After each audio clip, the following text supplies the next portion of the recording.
삐걱. 아침마다 말리의 무릎은 어김없이 녹슨 경첩처럼 소리를 냈다. 72해의 세월이 뼈마디 사이사이에 내려앉은 듯했다. 그녀는 창가로 다가가 치앙마이의 오래된 성곽 근처 조용한 골목길 소이를 내다보았다. 새벽 공기 속에 간간히 들려오는 새소리와 멀리 사원에서 울려 퍼지는 종소리가 평화로웠지만 그 평화는 어쩐지 말리 자신과는 거리가 멀게 느껴졌다. 한때 치앙마이의 작은 식당에서 손맛 좋기로 소문났던 요리사 말리는 이제 좁은 집 안에 갇힌 새 같았다. 몇 년 전부터 심해진 무릎 통증과 언제 넘어질지 모른다는 두려움 때문이었다. 좋아하던 아침 시장 딸락 구경도, 친구들과 수다를 떨던 사원 방문도 이제는 큰 결심이 필요한 일이 되어버렸다. 벽에 걸린 젊은 시절 흑백 사진 속 활기차게 웃고 있는 자신을 볼 때마다 말리는 깊은 무력감에 빠지곤 했다. 시간은 누구에게나 공평하다지만 몸이 예전 같지 않다는 현실은 받아들이기 힘들었다. 내가 이렇게 약해지다니. 한숨이 절로 나왔다. 그날 아침도 다르지 않았다. 큰맘 먹고 나선 딸라제서 망고를 고르던 중이었다. 갑자기 눈앞이 아찔해지며 몸이 휘청거렸다. 옆에 있던 과일가게 주인이 재빨리 팔을 붙잡아주지 않았다면 그대로 바닥에 나뒹굴었을 것이다. 괜찮으세요, 할머니? 걱정스러운 목소리가 귓가에 맴돌았다. 겨우 중심을 잡고 고맙다고 인사했지만 심장은 두방망이 질치고 다리는 후들거렸다. 그날 이후 넘어지는 것에 대한 공포는 말리의 마음속에 더욱 짙은 그림자를 드리웠다. 주말, 손녀 핌이 할머니를 찾아왔다. 20살 남짓한 대학생 핌은 할머니의 기운 없는 모습이 영 마음에 걸렸다. 할머니, 안색이 안 좋으세요. 어디 편찮으신 건 아니고요? 말리는 괜찮다며 손사래를 쳤지만 핌은 할머니의 깊은 한숨을 놓치지 않았다. 핌은 잠시 망설이다 스마트폰을 꺼내 화면을 보여주었다. 할머니, 이거 보세요. 어르신들도 집에서 쉽게 따라할 수 있는 운동이래요. 의자에 앉았다 일어서기, 벽 짚고 팔굽혀펴기 같은 거요. 조금씩 해보면 무릎에도 좋고 넘어지는 것도 예방할 수 있대요. 영상 속에서는 비슷한 또래의 노인들이 밝은 표정으로 천천히 동작을 따라하고 있었다.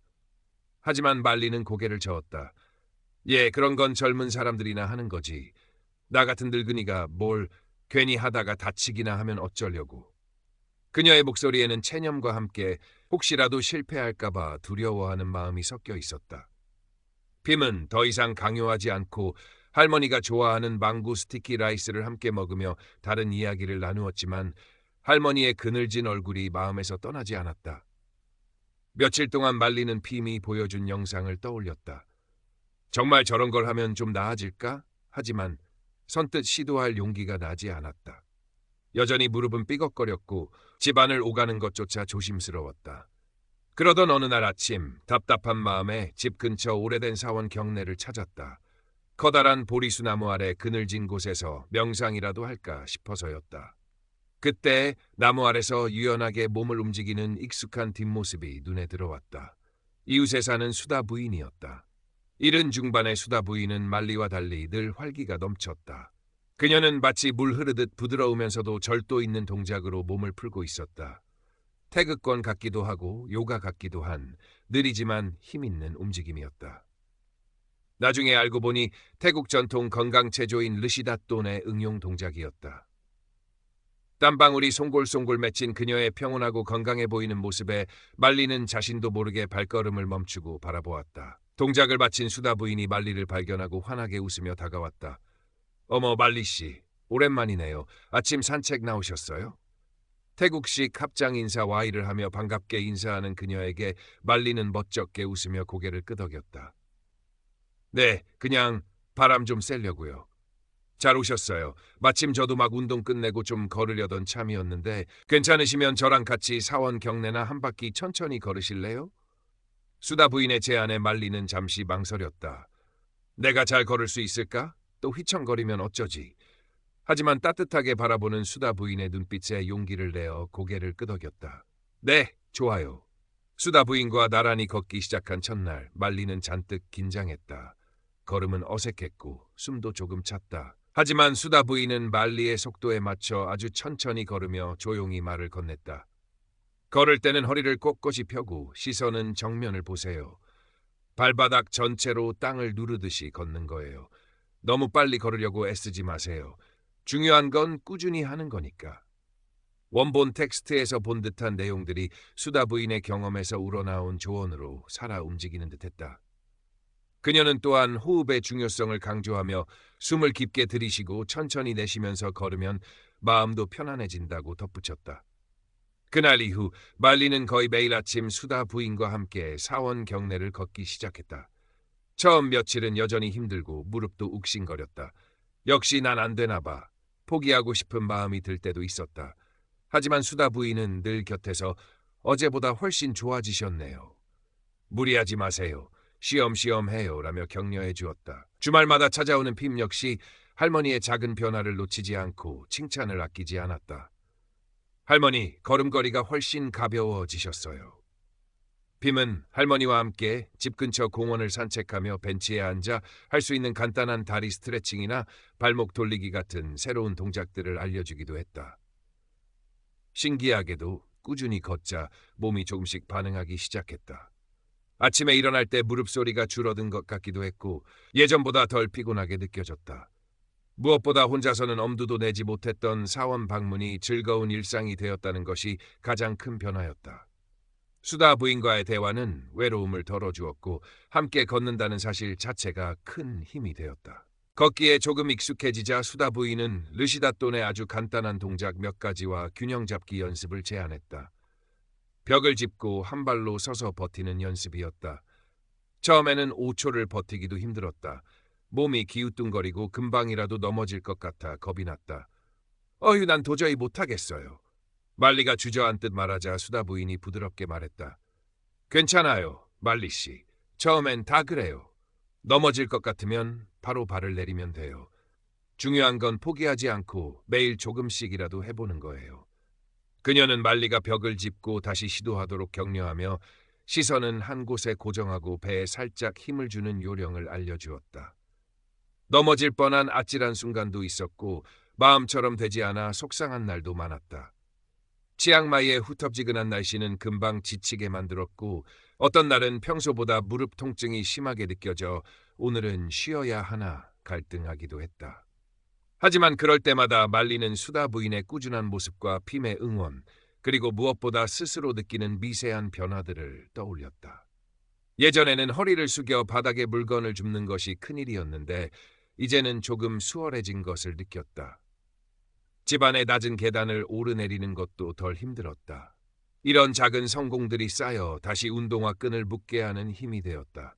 그녀의 마음에도 변화가 찾아왔다. 막연했던 두려움이 조금씩 걷히고 나도 할 수 있다는 작은 자신감이 싹트기 시작했다. 예전처럼 다시 시장에 가서 장을 보고 싶다는 생각, 사원에서 친구들과 편안하게 앉아 이야기를 나누고 싶다는 소망이 구체적인 목표가 되어갔다. 수다 부인과의 아침 운동 시간은 이제 하루 중 가장 기다려지는 시간이 되었다. 그녀들은 운동뿐만 아니라 살아가는 이야기, 소소한 걱정거리들을 나누며 깊은 우정을 쌓아갔다. 시간이 흘러 치앙마이의 밤을 아름답게 수놓는 러이끄렁 축제가 다가왔다. 핑 강변에서 수많은 사람들이 모여 연꽃 모양의 바나나 잎 끄라통에 초와 향, 꽃을 담아 강물에 띄우며 소원을 비는 1년 중 가장 큰 축제 중 하나였다. 말리도 젊었을 때는 해마다 끄라통을 직접 만들어 띄우곤 했다. 올해도 마음은 벌써 강변으로 향했지만 현실의 벽이 그녀를 망설이게 했다. 그 많은 인파 속을 내가 걸을 수 있을까? 어두운 밤길에 울퉁불퉁한 강변 길인데 넘어지면 큰일이야. 두려움이 다시 고개를 들었다. 핑과 수다 부인은 말리의 속마음을 눈치챘다. 할머니, 저희랑 같이 가요. 손 꼭 잡고 가면 괜찮아요. 핌이 팔짱을 끼며 말했다. 수다 부인도 미소를 지으며 거들었다. 말리 씨, 걱정 마세요. 우리가 있잖아요. 그리고 이제 예전보다 훨씬 잘 걸으시는데 뭘 그리 걱정하세요? 천천히 가면 돼요. 두 사람의 따뜻한 격려에 말리는 용기를 내기로 했다. 그래, 한번 가보자. 넘어지면 또 어때? 옆에 핌이랑 수다 씨도 있는데. 축제 당일 저녁, 말리는 핌과 수다 부인의 손을 잡고 핑 강변으로 향했다. 예상대로 강변은 발 디딜 틈 없이 사람들로 가득했고 형형색색의 등불과 음악소리, 사람들의 웃음소리로 떠들썩했다. 어둠 속에서 울퉁불퉁한 흙길을 걷는 것은 쉽지 않았다. 말리는 숨을 깊게 고르고 수다 부인이 알려준 대로 시선은 조금 앞을 향하고 발바닥 전체로 땅을 느끼며 한 발 한 발 조심스럽게 내디뎠다. 넘어질까봐 잔뜩 긴장했지만 옆에서 든든하게 받쳐주는 핀과 수다 부인의 손길에 의지하며 균형을 잡으려 애썼다. 얼마나 걸었을까? 마침내 강물이 보이는 곳에 다다랐다. 말리는 핌이 미리 준비해온 예쁜 꽃으로 장식된 끄라통을 받아들었다. 초와 향에 불을 붙이고 두 손으로 조심스럽게 끄라통을 들어 올렸다. 그리고 천천히 허리를 숙여 강물 위에 살며시 띄웠다. 잔잔한 물결을 따라 멀어져가는 끄라통의 불빛을 바라보며 말리는 두 손을 모으고 조용히 소원을 빌었다. 건강하게 해주세요. 넘어지지 않게 해주세요. 그리고 예전처럼 다시 웃을 수 있게 해주세요. 그 순간 말리는 가슴 벅찬 감동을 느꼈다. 불과 몇 달 전만 해도 상상조차 할 수 없었던 이 순간, 이 장소에 자신이 와 있다는 사실이 믿기지 않았다. 수많은 인파와 어둠, 울퉁불퉁한 길이라는 두려움을 스스로의 힘으로 이겨내고 마침내 소원을 담은 끄라통을 띄운 것이다. 그녀의 얼굴에 환한 미소가 번졌다. 눈시울이 뜨거워졌다. 그녀는 고개를 돌려 곁에 있는 핌과 수다 부인을 바라보았다. 두 사람 역시 말리를 보며 따뜻하게 웃고 있었다. 그 미소 속에는 해내셨네요 하는 축하와 우리가 함께 있잖아요 하는 든든한 위로가 담겨 있었다. 그 밤 핀강에 떠있는 수많은 끄라통의 불빛만큼이나 말리의 마음속에도 밝고 따뜻한 희망의 불빛이 환하게 타오르고 있었다.